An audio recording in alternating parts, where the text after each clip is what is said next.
Stop. Before you spend $1 on a MacBook Pro, give me a few minutes. What Samsung just did behind factory doors could trigger the biggest display upgrade in MacBook history, and it might land right when Apple's M6 generation hits. If you own a MacBook now, or you're planning to buy in the next 12 to 18 months, this could save you money, regret, and a year of FOMO. Stay with me to the end, and you'll know exactly whether to wait or buy today with confidence. Here's the move. Samsung Display is installing giant Gen 8 class OLED equipment purpose-built for laptop panels.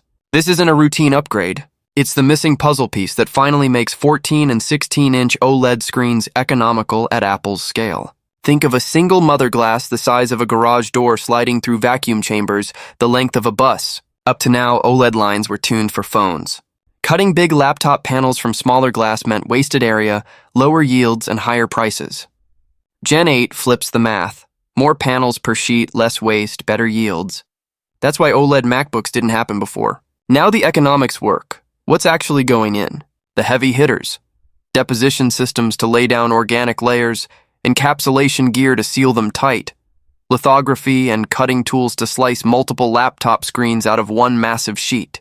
When you see tool in and hookup in supplier reports, the clock starts. First you install and align, then come dry runs, pilot builds, and yield tuning.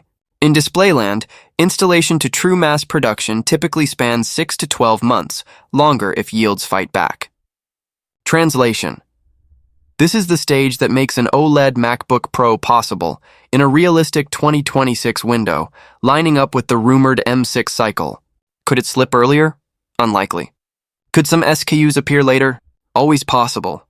But if you're planning a purchase, 2026 is the smart mental target, and Samsung won't be alone. LG Display is building parallel capacity because Apple loves dual sourcing. 2 suppliers, 1 Apple spec. That reduces risk, steadies supply, and sharpens pricing. It also means fewer month-long back orders when launch day hits, although demand will still be intense out of the gate. Let's talk about what you'll see and feel. Expect a 2-stack, or tandem OLED.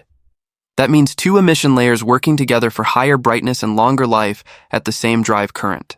Pair that with LTPO for variable refresh up to 120 Hz ProMotion, and you get buttery motion when you need it, and lower power when you don't.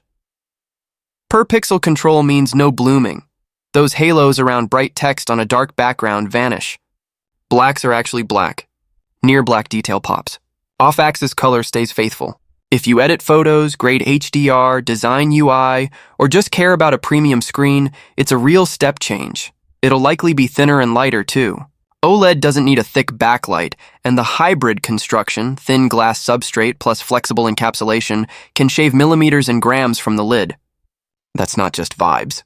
Less mass means it opens smoother, moves easier, and wastes less battery swinging a heavy display around in your bag all day. Battery life? Here's the nuance. In dark mode and mixed use, OLED can be more efficient than Mini LED because it lights only the pixels you use. macOS already leans dark for key UI elements, and Apple is ruthless about power budgets. Many people could see equal or better battery life, especially in creative apps with darker canvases, code editors, and everyday browsing. HDR will still be bright, but the real win is sustained, controllable brightness without nuking lifespan. Concern check. Burn-in is the headline worry with OLED, but tandem stacks, pixel shifting, smarter UI luminance management, and Apple's calibration routines work together to make it a non-issue for normal use. Could you force burn-in with static white UI at max brightness for months? You can break anything if you try. For typical pro workflows, your SSD will likely age faster than your display. PWM flicker. Expect high-frequency dimming that's easier on sensitive eyes versus older OLEDs, but if you know you're PWM sensitive, wait for reviewers to measure the exact driving frequency and any DC dimming behavior. Mini LED versus OLED in one breath. Mini LED is bright and great for SDR, but it's zone-based and can bloom. OLED is pixel-precise with perfect blacks and zero blooming, and with tandem stacks, it's catching up in lifetime and sustained brightness. If you've ever noticed halos, crushed shadows, or grayish blacks at night, OLED fixes the parts that bug people most. Let's be real about price. New lines, early yields, and Apple-grade specs don't scream bargain. Expect a launch premium over today's Mini LED MacBook Pros. Apple might keep Mini LED for entry configs and reserve OLED for higher tiers. or shift the entire Pro line to OLED with a bump. Either way, early adopters will pay a bit more. The good news, Gen 8 is about volume and cost at scale, not boutique pricing forever. Over time, OLED should settle into sane territory. Timing and signals. Here's how to read the road. Watch for supplier CAPEX updates and confirmation that tools are installed and qualified. That's the engines are on moment. Then look for talk of trial production and yields pushing past the 70% plus range. That's when timelines lock. Finally, keep an ear out for Apple certification chatter and EVT, DVT, PVT milestones flowing through the supply chain. When those three line up, pre-orders are closer than the rumor cycle makes it feel. Now the part you actually need. Should you wait or buy now? If you need a machine in the next 6 to 12 months, buy now with zero guilt.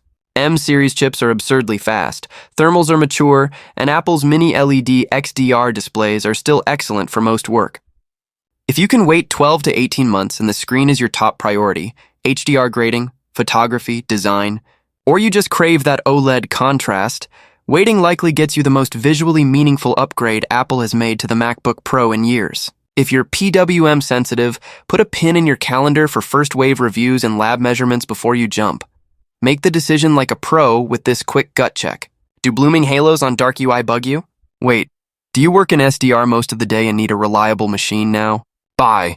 Do you upgrade every 4 or 5 years and want the screen you'll love every single day of that cycle? Wait, do you mostly care about CPU, GPU gains? Apple's cadence is steady. You won't miss night and day performance by buying sooner. Planning to resell within 2 years? Early OLED models could nudge resale values on current mini LED Pros. Factor that into your math. One more thing almost nobody mentions. Sustained HDR under heat. Peak nits on a tiny patch make great headlines, but real workflows push timelines, not bursts.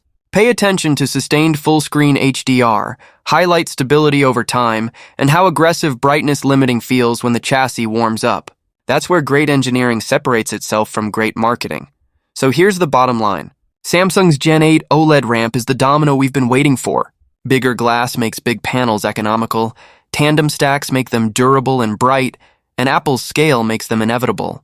The smart money pegs OLED MacBook Pros, very likely aligned with Apple's M6 wave in the 2026 window.